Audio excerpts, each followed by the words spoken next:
aku Syifa Zahra Putri dengan NIM 11176251153 dari Prodi Pendidikan Khusus.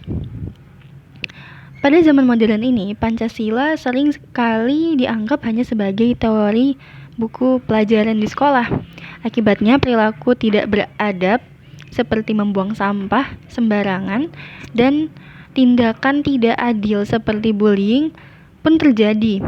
Padahal nilai-nilai Pancasila jika diterapkan dalam kehidupan sehari-hari dapat memberikan manfaat yang sangat besar. Dengan menerapkan salah satu nilai Pancasila, yaitu khususnya kemanusiaan yang adil dan beradab, dua perilaku tadi dapat dicegah karena dampak yang berkepanjangan gitu kan. Oke, untuk memahami nilai kemanusiaan yang adil dan beradab dan bagaimana cara penerapannya akan saya bagi menjadi 4 tahap. Yang pertama, konsep sila kedua menurut filsafat Pancasila. Yang kedua, konsep dasar dan HAM.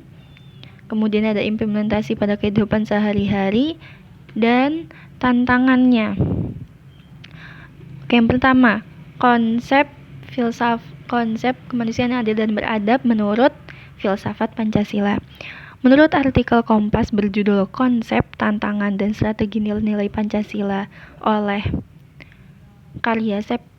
Septila Dwi Putri, nilai utama kemanusiaan yang adil dan beradab menurut konsep filsafat Pancasila adalah menekankan pentingnya penghormatan terhadap martabat setiap individu sebagai manusia. Konsep tersebut dapat tercermin melalui sikap mengakui persamaan derajat tanpa membedakan latar belakang, memiliki empati dan tenggang rasa, serta tidak bersikap sewenang-wenang terhadap orang lain. Yang kedua, yaitu konsep dasar sila kedua dan HAM. Sila kedua Pancasila, yaitu kemanusiaan yang adil dan beradab, menegaskan bahwa konsep dasar adalah bahwa setiap manusia memiliki martabat, hak, dan derajat yang sama.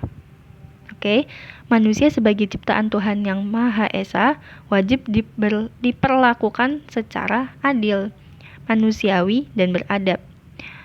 Kemudian pengertian hak asasi manusia menurut John Locke, karena relevan dengan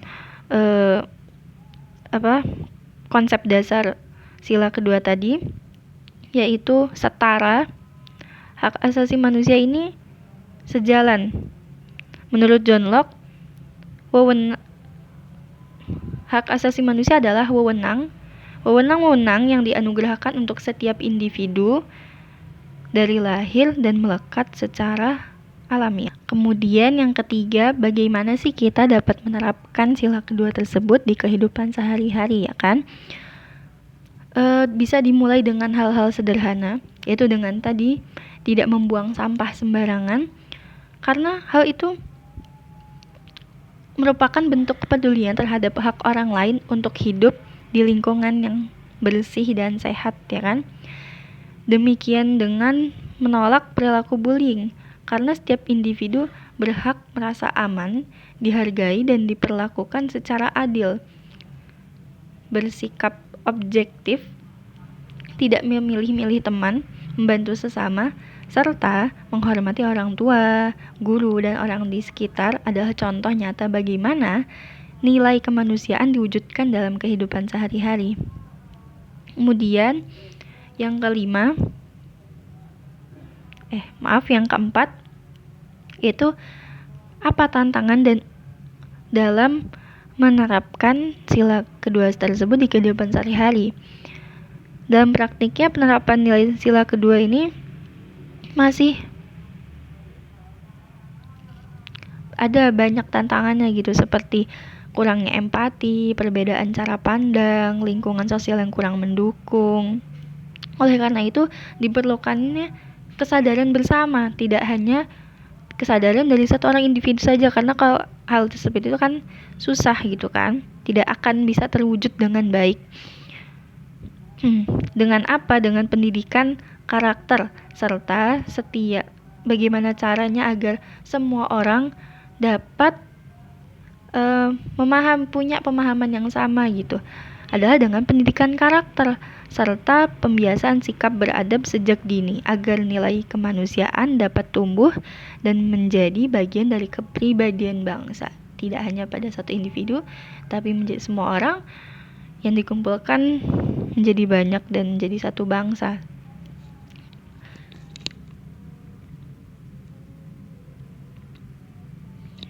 Sebagai penutup, dapat kita pahami bahwa nilai kemanusiaan yang adil dan beradab bukan sekadar konsep, ya kan? Melainkan pedoman nyata yang memberi manfaat langsung bagi kehidupan individu dan sekitarnya. Pancasila hidup melalui tindakan kecil yang kita lakukan setiap hari. Oleh karena itu, mari kita mulai menerapkan sila kedua ini, yaitu kemanusiaan adil dan beradab dari diri sendiri, agar dampak positif akan kita rasakan dan dapat menyebar ke lingkungan sekitar kita. Sekian.